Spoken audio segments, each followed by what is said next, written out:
여러분, 어젯밤 주무실 때 발밑이 괜히 뜨겁진 않으셨나요? 머리로는 잠을 청하면서도 지하 주차장에 세워둔 내 차, 혹은 옆집 전기차에서 갑자기 불꽃이 튀지는 않을까?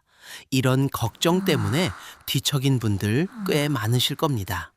오늘 지구촌 돋보기가 다룰 주제는 요즘 우리 시니어 분들 사이에서 최고 화두인 전기차 포비아입니다.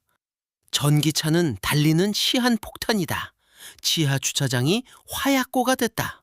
이런 흉흉한 말들이 도는데 도대체 어디까지가 진짜고 어디까지가 겁주디용 소문인지 오늘 아주 시원하게 긁어드리겠습니다. 제 생각을 먼저 한마디 드리자면요. 솔직히 저도 지하 주차장에 전기차 충전기만 보이면 나도 모르게 슬쩍 피해서 멀찍이 주차하곤 합니다. 이게 머리로는 괜찮다는데 가슴은 야, 저거 터지면 네 차도 끝이야 라고 소리를 지르거든요. 하지만 우리 같은 어른들은 감정보다는 숫자로 말해야 하지 않겠습니까? 오늘 제대로 한번 파헤쳐 보죠. 자, 일단 팩트부터 짚어봅시다. 2026년 현재 우리나라 자동차 10대 중 한 대는 전기차일 정도로 이미 우리 생활 속에 깊숙이 들어와 있습니다.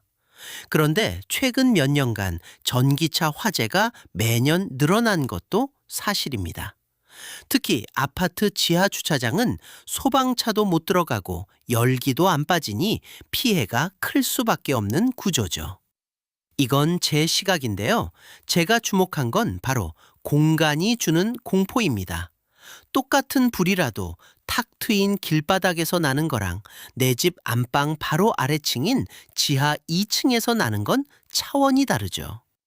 내 소중한 보금자리가 통구이가 될 수도 있다.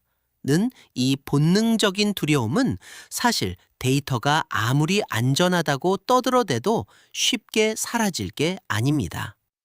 그럼 여기서 진짜 궁금한 거 하나 확인해 보죠. 그래서 전기차가 내연기관차보다 불이 더 잘 나느냐? 놀랍게도 공식 데이터를 차량 1만 대당 발생 건수로 계산해 보면 휘발유나 경유차는 약 1.9대인데 전기차는 약 1.3대입니다. 어라? 오히려 전기차가 불이 덜 났네요. 숫자로만 보면 기름 넣는 차들이 더 불쟁이라는 뜻입니다. 여기서부터는 제 개인적인 분석입니다.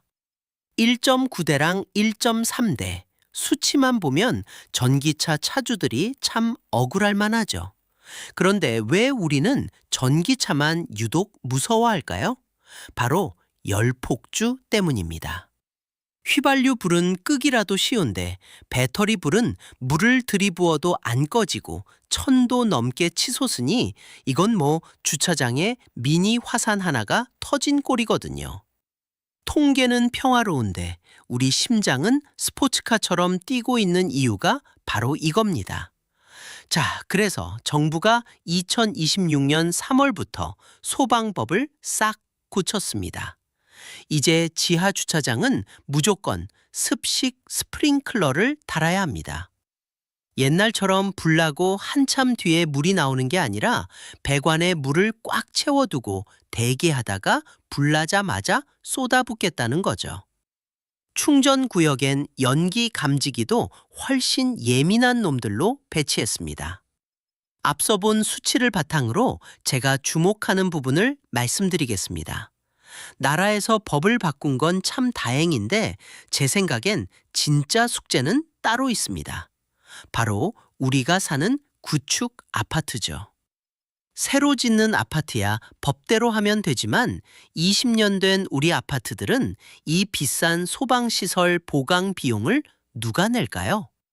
결국 입주민끼리 네가 내라, 내가 내라 싸움 날 게 뻔한데 이게 데이터보다 훨씬 무서운 현실입니다. 해외는 어떨까요? 유럽은 전기차를 주차장 출입구 쪽에만 세우게 권고하고 미국은 충전소 옆에 두꺼운 방화벽을 세우게 합니다. 반면 노르웨이 같은 나라는 전기차도 그냥 차다 라면서 쿨하게 넘어가기도 하죠. 이것은 제 개인적인 분석입니다. 해외 사례를 보면 결국 투명성이 답입니다. 이 배터리 어디서 만든 거다. 안전 테스트 통과했다. 라고 속 시원히 까놓고 말해야 하는데 우리나라는 아직 그게 좀 부족해 보입니다. 그냥 믿어주세요. 라고만 하지 말고 믿을 수밖에 없는 근거를 줘야 시청자분들 마음이 열리지 않겠습니까? 오늘 확인된 사실 딱찍 정리해 드립니다. 첫째, 전기차는 이미 80만 대 시대이며 화재 빈도 자체는 일반 차보다 낮습니다. 둘째, 2026년 3월부터 지하 주차장 소방시설은 훨씬 더 독해졌습니다. 오늘 이 주제를 다루면서 제가 느낀 점은요, 공포는 모를 때 가장 크다는 겁니다. 내 차 밑에 화산이 있다고 생각하면 무섭지만 그걸 막을 스프링클러와 관리 시스템이 어떻게 돌아가는지 눈으로 확인하면 조금은 마음이 놓이지 않을까요? 물론 이 사실들과 제 분석을 들어보시고도 그래도 난 찝찝해서 지하 주차장 못 가겠다 하실 수도 있고 생각보다 대책이 잘 돼 있네 하실 수도 있습니다. 그 최종 판단은 항상 여러분의 몫입니다. 오늘 영상이 유익하셨다면 구독과 좋아요 부탁드립니다.